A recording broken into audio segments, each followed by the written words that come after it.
ओम नमः शिवाय। हर हर महादेव। आप जानते हैं कि होली का जो त्योहार होता है वो एक ऐसा त्योहार होता है जिस दिन अच्छाई की जीत होती है और बुराई की हार होती है। होलिका की अग्नि में वो सारी की सारी बुराइयां, सारे दोष खत्म हो जाते हैं। तो होली के पहले आपको इन 5 सामानों के साथ में 5 ऐसे अचूक उपाय बताऊंगा जो कि सारे के सारे धन प्राप्ति के उपाय हैं। और यकीन मानिए कुछ ही महीनों में आपकी जो भी धन की समस्या है वो समाधान हो जाएगा। उनका सबका, अगर आपके घर में लक्ष्मी जी का वास नहीं है तो आपके घर में लक्ष्मी जी का वास हो जाएगा। पूज्य गुरु जी की कथा से सुनकर के आपको बहुत आसान भाषा में समझाने की पूरी कोशिश करूंगा, परंतु उससे पहले जल्दी से वीडियो को लाइक जरूर कर दीजिएगा, चैनल को सब्सक्राइब जरूर कर दीजिएगा और साथ ही साथ एक बार फिर बोलूंगा, महादेव जी का कोई सा भी प्यारा नाम कमेंट बॉक्स में लिखना मत भूलिएगा। तो देखिए, सबसे पहला जो है हमारे पास में यहाँ पर क्या नजर आ रही है, आपको कुछ कीले नजर आ रही है। अब इसका उपाय आपको होलिका के दिन किस तरह से करना है, क्योंकि हम सबको बात पता है कि जो होलिका दहन होता है वो पूर्णिमा के दिन होता है। ठीक है, तो ये पूर्णिमा के उपाय भी आप इनको कह सकते हो। और शास्त्रों में पूर्णिमा को किसके बारे में बताया जाता है, मां लक्ष्मी को प्रसन्न करने के लिए सबसे खास दिन माना जाता है। और होलिका दहन की रात को महासिद्धि की रात माना गया है और इस वक्त किए जाने वाले सभी शुभ कार्य जो है वो फलित होते हैं और मनचाहा परिणाम भी आपको मिल जाता है। तो चलिए जानते हैं होली पर धन वृद्धि के लिए कौन कौन से हमें उपाय करने चाहिए। जो पहला उपाय है वो मैं आपको बताने वाला हूं, तो ध्यान से देखिएगा। जिस जगह पर भी होलिका जलने वाली हो, आपको ये ध्यान रखना है भाई होलिका कब जलेगी। अभी जो जलने वाली है वो शायद 7 तारीख को जलने वाली है। ठीक है, होलिका दहन। तो आपको उस दिन जिस जगह पर भी होलिका जलाई जाती है उस स्थान पर पहले से ही आपको क्या कर देना है, एक गड्ढा खोद देना है यहां पर। ठीक है ना, इसके नीचे आपको एक गड्ढा खोद देना है। और जब भी होलिका दहन हो, आप जब उसमें गड्ढा खोदे तो उसके अंदर आपको क्या करना है, देखिए ध्यान से, आपको 3 धातुएं नजर आ रही होगी। या तो चांदी की कोई भी चीज, ऐसा नहीं है कि आप बिस्किट डालेंगे, नहीं, चांदी, थोड़ी सी चांदी, इतनी चांदी कि आप उसी चांदी के साथ में उसकी एक अंगूठी बनवा सकें। चांदी नहीं है तो आप पीतल ले सकते हैं, और पीतल नहीं है तो आप लोहा भी ले सकते हैं, एक कील भी ले सकते हैं, कुछ भी, एक कील में आसानी से आपकी अंगूठी बन जाएगी। तो आपको इन तीनों में से कोई सी भी एक धातु को गड्ढे के अंदर गाड़ देनी है। इतना कर देंगे आप। फिर उसके बाद में जब विधि विधान के साथ में जब पूजा पाठ करके होलिका दहन हो जाएगा, फिर उस होलिका की राख जब ठंडी हो जाए तो इन धातुओं को आपको निकाल करके लेकर के आ जाना है। जो भी आपने गड़ाया है उसे निकाल करके लेकर के आ जाना है और सीधे चले जाना है कहां पर, सुनार के पास में। और सुनार से बोलना है कि भाई हमारे लिए एक ऐसी अंगूठी बना दीजिए जो धातु आपने उसमें गाड़ी है उसी से।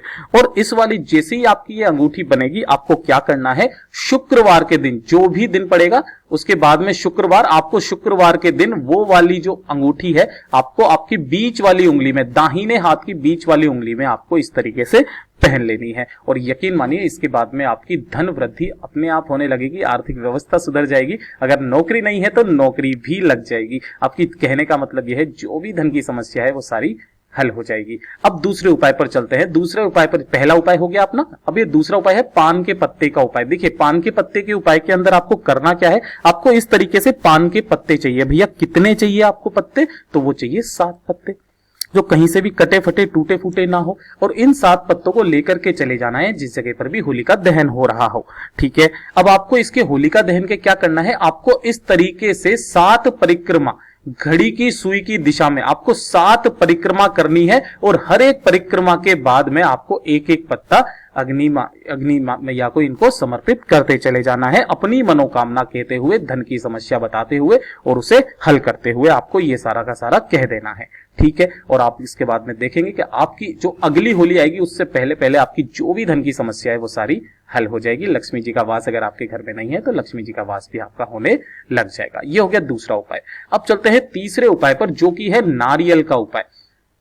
भैया कौन सा नारियल चाहिए, नारियल तो खूब सारे तरह के होते हैं। तो ध्यान दीजिएगा, जब भी हम लोग होलिका दहन का प्रयोग करते हैं या उपाय करते हैं तब हमें एकाक्षी नारियल चाहिए होता है, जिसकी एक आंख होती है, आप देख पाते हो। ठीक है, तो ये जो एक आंख वाला जो नारियल है आपको ये ले लेना है। साथ ही साथ आपको एक पान का पत्ता यहां पर फिर से ले लेना है और आपको एक पान की सुपारी, जो सुपारी होती है ना, ये वाली साबुत सुपारी, पूजा सामग्री की सुपारी भी आप कह सकते हैं, आपको ये ले लेनी है। तीनों चीजें आपने ले ली है। तीनों चीजें लेकर के आपको कहां पर चले जाना है, जहां पर भी होलिका दहन हो रहा है। साथ ही साथ मैं बता दूं, ये वाला उपाय वो लोग भी कर सकते हैं जिसके एग्जाम में नंबर कम आते हैं और अगर वो एग्जाम देने वाले हैं, उन्हें डर लगता है कि वो फेल ना हो जाए, तो वो भी ये वाला उपाय कर सकते हैं।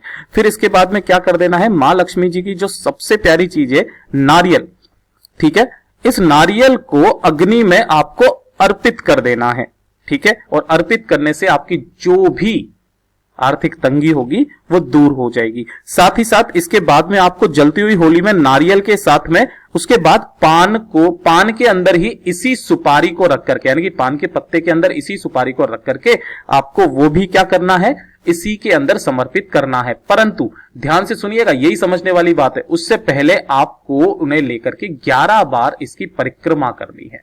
कितनी बार? 11 बार आपको परिक्रमा करनी है। और महालक्ष्मी जी का बहुत प्यारा सा मंत्र है, उसका 108 बार जाप करना है। ओम श्री श्री श्री, 3 बार श्री, ठीक है। 108 बार इस मंत्र का जाप कर देना है। उसके बाद में आपकी जो भी धन की समस्या है वो सारी की सारी हल हो जाएगी। ये हो गया आपका तीसरा उपाय। चौथा जो उपाय है वो है इस भस्म का उपाय। भाई ये भस्म क्या है, ये कौन सी राख है, तो ध्यान से सुनिएगा। जिस जगह पर भी होली का दहन हो रहा हो, ठीक है, तो होली का दहन हो जाने के बाद आपको दूसरे दिन वहां पर जाना है, ठीक है। एक लाल कपड़ा आपको ले लेना है। इस लाल कपड़े में आपको क्या क्या रखना है वो ध्यान से देखिएगा। इस लाल कपड़े के अंदर आपको पहली चीज एक श्री यंत्र रखना है। आपको मिल जाएगा, छोटा सा 2-5 रुपए का मिल जाएगा, जो भी पूजा सामग्री की जगह होती है वहां पर। एक आपको कोई सी भी चांदी की वस्तु रखनी है और साथ ही साथ आपको 7 पीली कोड़ियां रखनी है। ध्यान से देखिएगा, ये पीली कोड़ियां हैं, ठीक है ना। पीली कोड़ियां आपको 7 रखनी है। ये आपने ले ली है, 7 रख सकते हैं, 5 रख सकते हैं, या फिर 9 भी आप रख सकते हैं, यानी कि इस वाली संख्या में आपको रख लेनी है। और साथ ही साथ इसके अंदर थोड़ी सी जो भस्म है ना, यहां की जो आपकी थोड़ी सी भस्म है ना, जो आप दूसरे दिन ठंडी होने के बाद लेकर के आओगे, वो भी इसी लाल कपड़े में रख देनी है। यानी कि 4 चीजें आपके पास में हो गई यहां पर, ठीक है।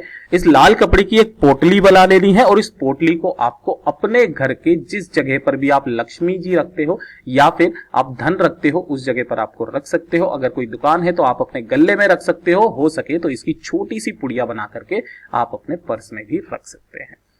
यह हो गया हमारा तीसरा उपाय, चौथा उपाय।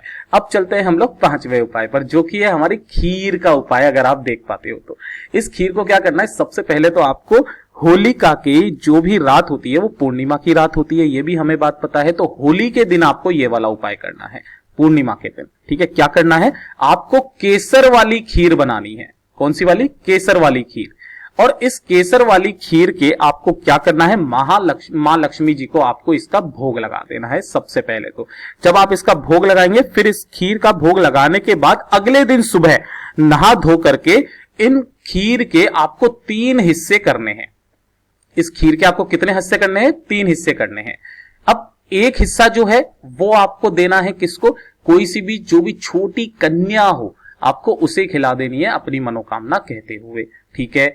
दूसरा जो हिस्सा है इसका, वो आपको किसी को दान दे देना है। आप किसी को भी, गरीब आदमी को भी आप दे सकते हो। और साथ ही साथ जो तीसरा हिस्सा है, उस तीसरे हिस्से को आप पूरी की पूरी फैमिली को थोड़ा थोड़ा करके प्रसाद के रूप में ग्रहण कर लेना है, ठीक है। अब आप जब भी इनको दें तब वो वाला दिन जो होना चाहिए वो शुक्रवार का दिन होना चाहिए, जब भी जरूरतमंद को दें, ठीक है। तो आपको बस ये वाले उपाय करने हैं और यकीन मानिए इसके बाद में आपके घर में लक्ष्मी जी अगर नहीं है तो लक्ष्मी जी का वास होने लग जाएगा। दरिद्रता आपके घर से हमेशा के लिए कोसों दूर चली जाएगी और आप हमेशा धनवान बने रहेंगे। छोटा सा उपाय था, आसान भाषा में समझाने की पूरी कोशिश की है। अगर वीडियो अच्छा लगा हो तो लाइक जरूर कर दीजिएगा, चैनल को सब्सक्राइब जरूर कीजिएगा। मैं आपसे मिलता हूं अगले वीडियो में, तब तक के लिए ओम नमः शिवाय, जय महाकाल।